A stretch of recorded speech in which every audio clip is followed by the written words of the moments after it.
know I should have a job to buy all this sort of stuff, but I make do with my pension. It's you go without certain things. I've gone without car repairs while I've done this stuff, and probably I haven't eaten that well. I just have sandwiches and stuff. I don't buy like steaks every night or big parmejanas or anything. I'll just have sausage and bread. That does me, you know. What more do you need? A bit of coleslaw, a salad, sausage and bread, steamed veggies. Sometimes I lash out, get a bit of steak, but I'll try and find a cheap one for like $5 or something. But yeah, ideally, in this little unit, if I wanted to say, like, power a computer, computers are like, the power supplies are like 650, 750 watt. So it's not bad. Like with the monitor, it's probably 1,000 watts once you got all your peripherals, everything running. You know, this setup's probably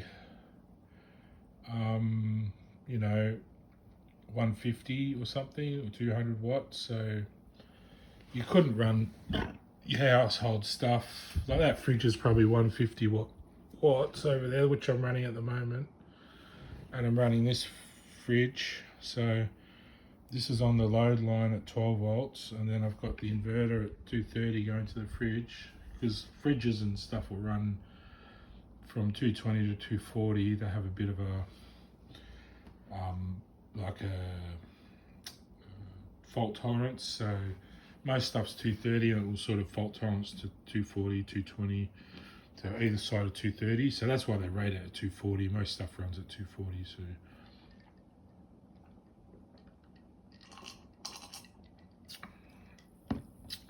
I suppose, you know, there are some other countries that have 120 volt stuff. It's probably a bit better, but they wouldn't have big, you know, systems and stuff in the home. They'd be very basic sort of homes probably, or they'd have some kind of coupler in the house that boost it up to 240. That's the inverter going off, because every time the compressor comes on in the fridge, the inverter will switch off slightly, not completely, but just drop a bit because it's applying a bit extra power. So the load line will take so much that it'll drop the power off the inverter for just a slight spike. So it'll let through a bit extra power for that spike, but not quite enough to burn the motor. So it's quite good. It will just cut the top off the spike and just supply probably, it'll probably spike from 150 up to 300 watts. So it's spiking at 50 watts more than the I don't know the exact rating, because a lot of the stuff I get is not branded. That's a Toughland battery, but it doesn't say it on it. And that I don't know what brand that inverter is, but it looked pretty good. It was a good price. Like I tend to have a second like a 7th sense or something to test. It's almost like X-ray vision. I can sort of see what's going on in there. I can sort of see the components are good quality, and it's just budget because it's not branded. All the branding costs twice as much as the product. So say for this fridge is Roving, if this was like Samsung fridge, just for that branding, it would cost probably $1,000. This is only 200 or something, you know. So the Roving brand is not a big brand to sort of, you know, pump out. But that said, that is a brand, so it's quite a, you know, 250 or whatever this was. If it was a no-name brand, you could get it for 50, $100. So the branding usually costs twice as much. So that's only because it goes through a lot of checks, a lot of passes, a lot of stuff to make sure that branding's protected in case someone wants to complain. Whereas the no-name stuff, they'll just give you the runaround and say, oh, you know, oh, you bought crappy stuff, so tough luck. That Sanhema one, it looked like a really good quality. It had a good heat sink on it. I thought if that heats up, it's got a good heat sink to protect it. So, because you know, all that electricity builds up a bit of heat. The inverter over there, the red one, it's got fans in it. So if there's a spike, it'll heat up the fans a bit and run a bit. And the plugs on top were the only down point. They had I think American plugs, the 2 pins. So I had to get adapters. But the adapters have got little USB plugs and some other options. And also, if you want to take it, say, to Europe or somewhere else, you can get adapters, and you don't have to always, use the same sort of connection. You could just get adapters for different countries or whatever. If you have an American appliance, like I've got the DJ decks up there, they're American DJ. The switch box, I can plug in straight into that without the adapters because it's got the American plugs on it, which are the 2 pins. So, it's no big deal. I just got them at Bunnings, the adapters, and they just fit on top, back to back like that. The other way around, they wouldn't fit, but luckily they do. You can switch them around either way anyway, so it's a slight gap in between if you're worrying. They're not pressing on each other. So, but yeah, it's still pumping out 12 volts, so good. If it drops below 12, you got to sort of probably switch off your fridge for a while or let your battery. This will probably switch off anyway, the fridge, because it's got the load thing. If the load drops too low, because the voltage is really how empty the battery is. If it's completely full, it'll be like 14 volts almost. If it starts to get below 12 to 11 or something, it means it's getting probably down past halfway. You need to give it a rest and let the battery charge up. So the voltage will drop as the battery capacity drops. And then as it charges, it'll go back up to 14. So that's how much the voltage. So really on a low battery, you could run really low voltage stuff probably. I mean, technically, if it had a voltage rating from say 1 or 2 volts up to 14 volts, you could probably plug anything in there to run the battery right down to nothing. It would still work. Technically, I mean, maybe, I don't know exactly how that works, but yeah. But yeah, I was just showing you this setup. I think that's a 20 amp regulator, so it's taking charge from the solar panels at 240 watts. And that 240 watts is universal, really. Well, the battery watts is. So the battery watts, because it, there we go, it's just beeped. The fridge compressor's come on and it's beeped. So it's gone back on again. But yeah, the battery will measure amps in terms of time as well. So how much capacity the battery holds at what ampage. So say running at 10 amps and it's 100 amp hours, that'll run for 10 hours. So it's 10 times 10. It'll run 10 amps for 10 hours because it's got 100 amps per hour. So if this is 20 amps, it'll run for 5 hours before it's flat. So at 12 volts. So yeah, so 100 amp hours. Ideally, I probably should have a bigger battery setup, like a 48 volt, 200 amp hour setup with a bigger solar panel. And then I have to update the regulators, the inverters, all that stuff probably. I don't know what rating these are, but yeah, this will do just for now to run a fridge or whatever. I just want it for my camping, really. If I go out camping, I don't take all this stuff. I might take the inverter. But I just run my solar panel straight into my car battery in my truck. I've got a DC-DC charger in there, which you can plug a solar panel into. The DC-DC charger, if you're not using your solar panel, you can drive into town like half an hour and back and it will charge up your battery. So if you've used it for half the charge, it'll charge it up within probably an hour. So say you drive into town for dinner or something, and it's half an hour from your campsite. By the time you get back, it's usually charged up the battery, and then you can just plug in the solar panel. It's good if it's been raining, you can't use the solar, or it's overnight, going overnight. So that's a setup in your car. You usually have a DC-DC charger. Some people say solenoid, but I was warned against those. They can not switch off. They can fault, or they can actually send too much charge to your battery and it can explode. So the DC-DC charger has a bit of extra ability to protect your battery from bending and warping and exploding. So that one there, I don't know, it's got a little bulge in it. I think it's just how it's manufactured. It's very slight. It's not exactly straight, but I think it's just the way it is. Because inside of there are different cells and I think they look a bit like glass panels. So if you threw that off a balcony, it would probably smash the panels inside, and the battery would not work, even though the case would still remain intact. So always be careful with your batteries, because the cells inside look like little glass sort of panels. I think they conduct charge between the panels, and then they have chemicals and that in there which produce the charge.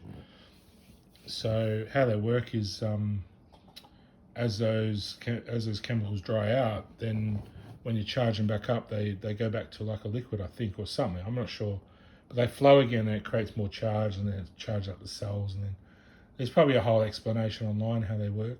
Lithium. I mean, ultimately, you're sourcing the lithium as the source of the energy. So it's probably charging up. You're taking back energy from that lithium. So eventually, the batteries will eventually die and run out, but they won't end up lasting forever, will they? But yeah, I don't know exactly how they work, but I don't pretend to know other people's products exactly. I can probably explain it, but I don't bother, because it's someone else's work, and I don't want to explain everything someone else has done. Even my own work, I don't want to give it all away, do I? So I just explain the basics, sort of what I think about, what's important for today. You know, people say, don't say that about that, because this and that. Yeah, but it's probably time for change. That's why I say things like, give things away a bit. It's like, yeah, look, it's time to move on. We've got to move on, progress a bit. You know, these old technologies, they're not working for people. I'm not talking about these so much, but other things, you know. I might say, you know, that speaker over there, we don't need speakers anymore. We can just use a light that glows and then sends out sound or something, you know. So I'll give away how that works, because it's obsolete, you know. That's how my mind thinks. When things are obsolete, I'll give it away a bit so we can move on. There's nothing wrong with that, because when you move on and create better things, I keep nature, environment, people, health, all these things in the back of my mind, because I want things to get better for the environment. I want us to progress in harmony with the environment, so we don't have an impact on it. We can leave the animals home as it is, and they'll invite us to live in with them. You know, it's their world, and we live there too. But if we're going to invade their bit of space, you know, wreck it and pull it down, we owe them a lot. You know, we've ruined their whole planet. I know we're born here too, but you know, they don't go around wrecking ours, do they? They try and survive. Maybe cutting a little hole in the wall, but so what? You know, it's nothing. You've ripped down their entire forest. So we've got to, you know, Trigger really wants his big palaces back and all that stuff, you know, in Egypt or wherever he's from.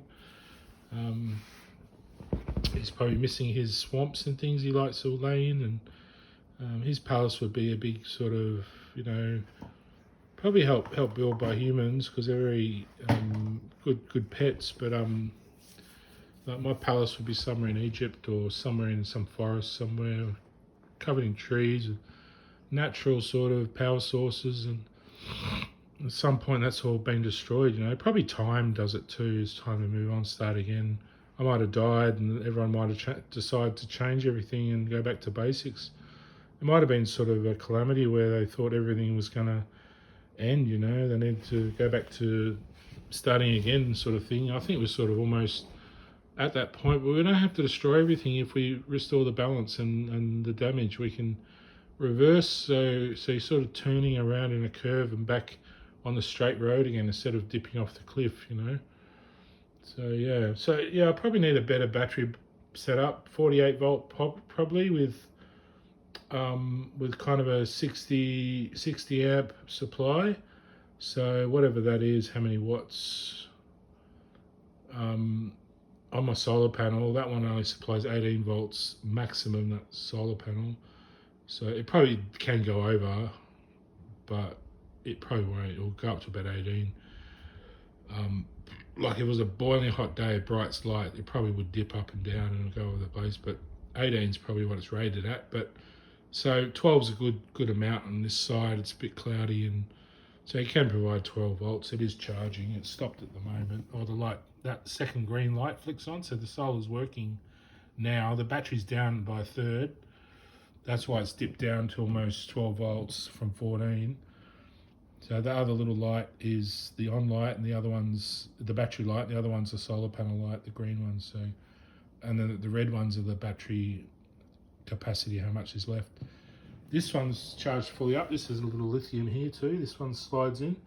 So this fridge will run on the lithium battery here for a few hours, and it's just so maybe you're traveling, transporting, or sitting out for a while and you don't want to plug in yet. It'll work off that for a while, then as you're working it'll charge it back up. And you can get those again. They're probably, I think they're a bit expensive, 60 $100 or something for the little batteries. They just slot in. It's good to have that in there, and this one's full at the moment. Trying to get 12 volts. I run it on Eco, on medium compressor, at about 2 degrees Celsius. Unless I was freezing food, I'd put it -4. Just for regular chilling drinks, probably 2 degrees.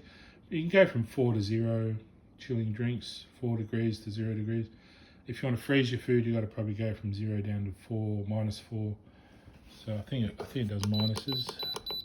Yeah, there we go. So if I was going to freeze food, I'd put it at -4. If I was going to just have cold food, cold drinks, put it at 4. On a really hot day like today, I put it down to 2 or 0 because the heat penetrates the plastic too easily, and it will tend to heat up too much. But at 2 degrees, it'll fluctuate between 3 and 1, and 3 and 2, or 3 and 1. You can always check, just feel your drinks. Are they cold enough? Whatever. Oh, that's lovely. A little bit of ice, a little bit of bourbon, a whiskey, and a bit of Coke. I kind of like that Coke Zero flavour now. Got used to it. It's a little bit bitter rather than sweet. I don't mind that. It goes well with bourbon, which is a bit bitter. So yeah, it matches up. I think it goes really well with no sugar solo. It's really quite nice. That lemony bitter flavour really matches with the bitterness of say your vodka and whatever else. But yeah, we switched the aircon on. I've just the breaker box over there. I switched everything off, but now I've just put the aircon on because it's cooling down. It's getting a bit late, so we thought we'd cool down the house. The mice in there were suffering a bit, and the fish, that tank will heat up a bit. So it'll cool the house down a little bit. We'll just put on for a while, about 19 degrees, and yeah, so till I'm working, I'll just keep this set up probably, or maybe get another battery. Just got 2. I've got one in my car already, but it's an acid battery, I think, so it doesn't work as well in this setup with lithium, because the acid batteries are better for your car because you can't really dip below 50% in the acid batteries. You've got to charge them straight up, and in your car, every time you drive, it'll charge up. So after half an hour to an hour, your battery in the back will be charged as well as your front one. So yeah, I've got one in the back in a case. I put it in a case because it's not really secured that well except to the DC-DC charger. So in the case, I can tie it up and it's stable. So, and it's got connectors on top. The guy who installed it put an extra Anderson plug on it for the solar panels to attach to. So that's really good.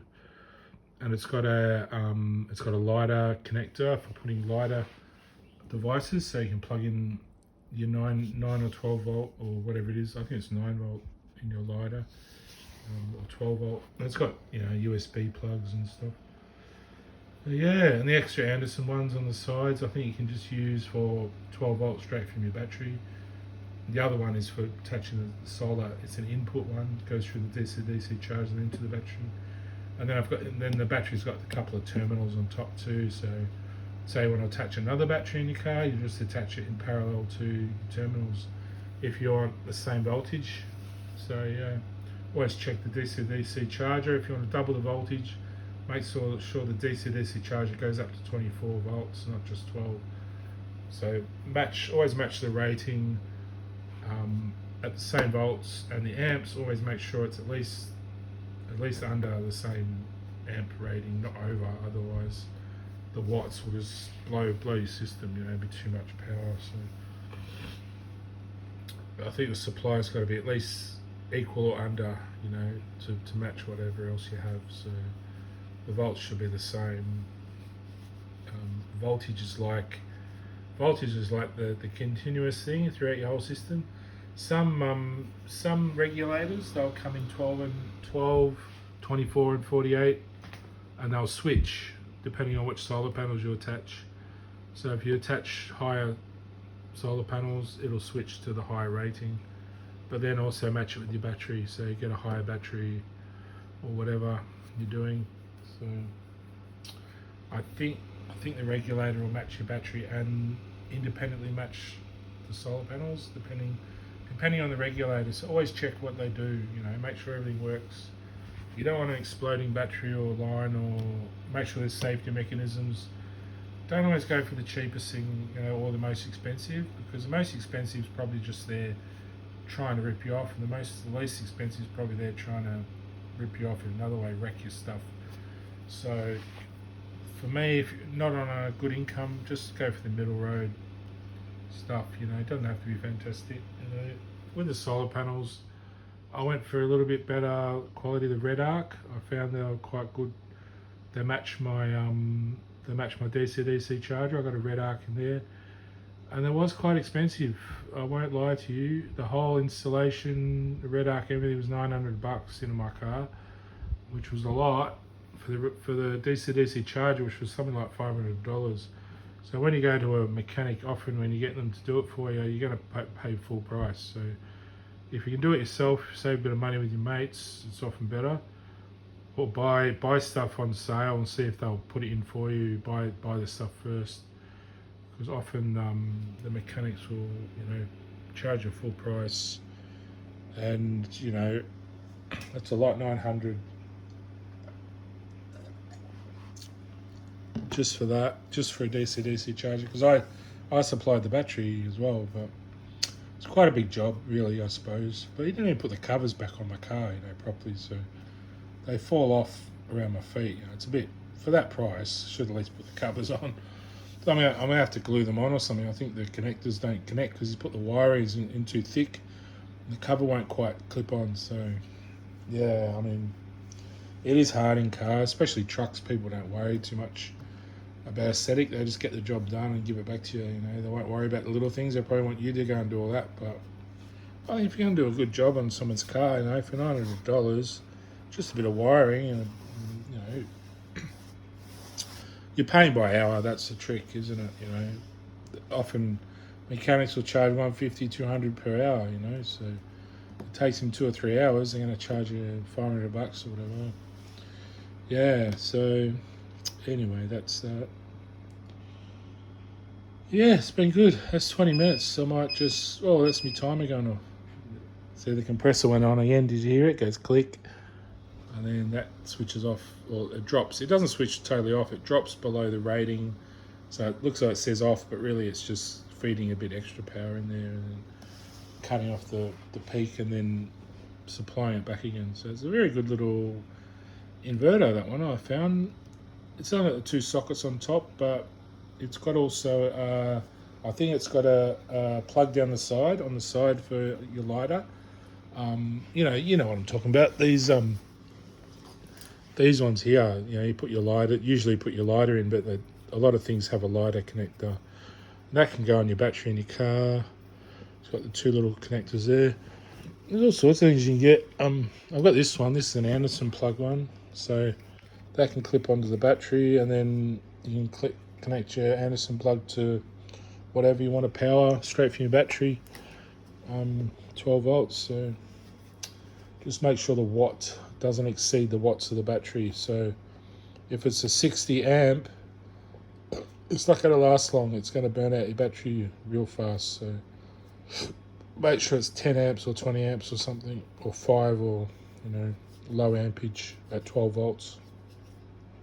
So if you add up the amps, times the voltage, say it's 20 amps at 12 volts, that's 240 watts. So that's only a 100 amp hour. Oh, sorry, am I doing that? Hang on. 20 amps, 12 volts, 240 watts, yeah. So 240 watts, yeah. So that's not too bad, because that'll last 20 amps at 12 volts. That'll last 5 hours, your battery. Because 100 divided by 100 amp hours divided by 20 means within that hour you'll last 5 hours at 20 amps. So 5 times 2 is 10, so that's 100 amp hours. So if you want longer, you got to get 2 batteries in parallel, then you get 200 amp hours, so it lasts 10 hours at 20 amps. So if you're running 60 amps or 100 amps, you're only going to get an hour. It's not much. You're not going to do much at that rating. So best to just get a bigger battery, whatever. All right, see you later. Trigger says goodbye. That's me, Chunky Punker Dazzler. Evan Douglas Smith, over now. Do the hippie shake with your lips and your cheeks and your face.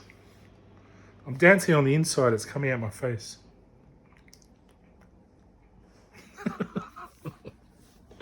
Alright, see ya.